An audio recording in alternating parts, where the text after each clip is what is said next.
మిర్చి రైతు కష్టాలు, తర్వాత ప్రభుత్వం ఆదుకునే ప్రయత్నం, అట్లాగే టమోటా రైతు కష్టాలు, ప్రభుత్వం ఆదుకునే ప్రయత్నం, పొగాకు రైతు కష్టాలు, ప్రభుత్వం ఆదుకునే ప్రయత్నం, రొయ్యల రైతు కష్టాలు, ప్రభుత్వం ఆదుకునే ప్రయత్నం. ఇట్లాగా ఈ ఏడాది నుంచి రైతుల కష్టాలు అనేది పెరుగుతున్నాయి. ఇందులో ప్రభుత్వం తప్పేమీ ఉండదు.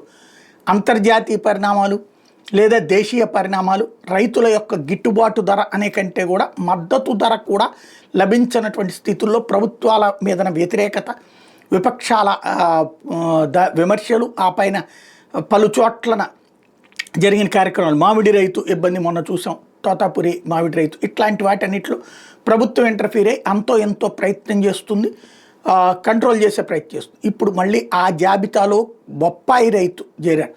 కలిగిరిలో బొప్పాయి రైతులు రోడ్డు మీద బొప్పాయిలు పోసి తగలబెట్టారు. తమ పంట గిట్టుబాటు ధర లేదంటూ ఎంఆర్ఓ ఆఫీస్ ఎదుట ఆందోళనకు దిగారు. గతంలో టన్ను 20,000 ఉంటే ఇవాళ 5,000 మాత్రమే అడుగుతున్నారంటూ ఆవేదన వ్యక్తం చేస్తున్నారు. తమ గిట్టుబాటు ధర లేకుండా దళారులు మోసం చేస్తున్నారంటూ రోడ్డు మీద నిరసనకు దిగారు. నాకు అదే అర్థం కాలేదు. వాస్తవంగా గుంటూరు విజయవాడలో ఈ బొప్పాయికాయలు కొనుక్కుంటుంటాం మేము, వారానికి 2-3 సార్లు కొనుక్కుంటాం ఇంటికి కావాల్సిందని చెప్పి, లేకపోతే ఆఫీసులోకి కావాలని కూడా బొప్పాయిలు తెప్పించుకుంటుంటాం.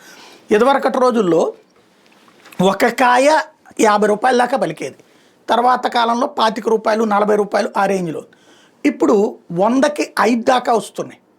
అంటే ఒక వినియోగదారుగా నాకు సంతోషం, బట్ రైతు ఎలాంటి తిప్పలు పడుతున్నాడు అనేది ఇక్కడ అర్థమవుతుంది. వాస్తవంగా పబ్లిక్ 25 ఇదే ఒక 40 రూపాయలు 50 రూపాయలు పెట్టి గొప్ప ఆయన కొనుక్కోగలుగుతారు.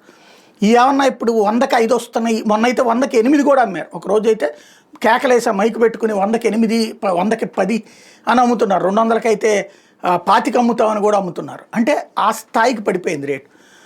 వినియోగదారుడికి సంతోషం, బట్ ఎక్కువ తింటామా బొప్పాయిలు దొరికినాయి కదా అని చెప్పేసి బియ్యం తిన్నట్టు అన్నం తిన్నట్టు తినలేం కదా, కొంతవరకే తినగలుగుతాం. ఇప్పుడు ఆ బొప్పాయి రైతు తిప్పలనేది మనకి స్పష్టంగా కనబడుతుంది. మరి ప్రభుత్వం ఏం చేస్తుందో చూడాలి.